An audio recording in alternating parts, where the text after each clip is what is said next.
Hi guys, Karen here, day 51 on the Atlantic, and I just wanted to give people an update on what happened on Sunday because I got so many messages from people wondering where I was going and what was going on, was I okay and stuff like that. Lovely sunrise here this morning. So yeah, basically I got caught in a localised storm system, and it was so localised that my weather router, it didn't come up on his models. It hadn't come up in his models until I was actually in there, and then he could zoom in and he could see, you know, what was going on. But I could see black clouds up to the north. There was a lot of black cloud, and they were, that night before, retrospectively, I figured this out, that there had been sheet lightning for hours, and the sheet lightning was in that cloud system. So I'd say that was just generating more and more energy. And so anyway, once the clouds started coming towards me, within 15 minutes, the wind had picked up, so I had a witch's hat set up because I thought it was the short squall.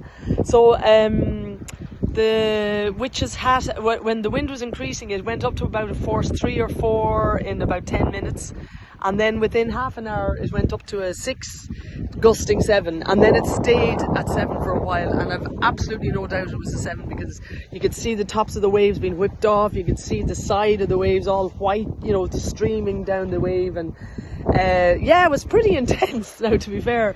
And at the time, like, I was still thought it was just going to be a squall, you know. And so Oisin Cray, thank you Oisin Cray, my buddy at home, and to Siún and Orla too that day, fair play to them. But Oisin is a great man for weather and systems and understanding it all. And he said it was going to be 24 hours, it was going to last for 24 hours. So when I heard this, I reckoned the witch's hat would need a little bit more support.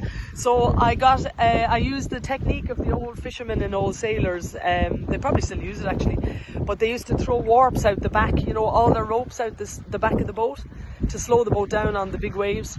So I got every single rope that's on Millie. So I had the para anchor line, I had the actual anchor line, I had tow rope, I had retrieval lines. Every single rope that I had got thrown out the back, and along with the witch's hat. And also then there was a big bucket, like an Aldi bucket, that was there with it was holding one of the retrieval lines, that went as well. But yeah, so it all worked though, and I ended up in the cabin watching the waves going down, and at one stage I needed to tie the oars down because I realised they were only held on by elastic, you know, because I hadn't expected it to be so intense. So I realised I had to go back out again, and it was like somebody firing buckets of water at you, like full on. It was like really powerful waves. I came back into the boat, I was drowned. But anyway, it was amazing because then 24 hours later, or even the following morning, it was like this, you know, it was really like a force 1. And like it turned around so quickly yesterday that it was flat calm yesterday afternoon, and I was able to get in and clean the hull again. Like, it's just incredible. Like, the Atlantic went from being huge waves to being calm. Like, and it just shows you the little systems that go on, out here in the middle of the Atlantic. But it was an experience, and I hope the Atlantic just eases off and lets me row now for a little while. And I know now that every stroke is a stroke towards land, a stroke towards Barbados, which is nice, you know. But during that time, just a heads up too, is the Thales unit genuinely was massive, and like, we spent a long time sourcing this and making a decision whether to bring it or not. And that was worth its weight in gold the other day. Like, to be able to chat to the lads and clear, you know, the line is really clear and everything like that through WhatsApp, would you believe?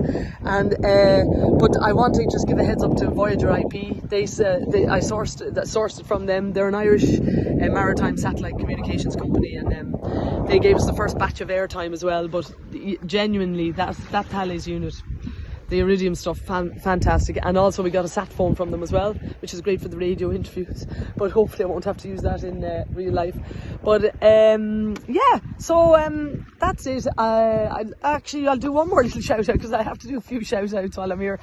This is a rooster top, and rooster, I had never heard of rooster before I headed off on this trip, and rooster are brilliant. I have this on every cooler morning rowing. It's lovely, it's fleecy lined inside, it's really comfortable.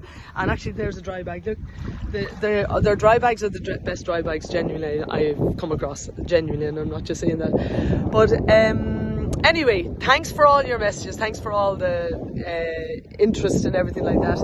And mind yourselves, and sure, look, we'll talk to you soon. Slán, thanks, bye.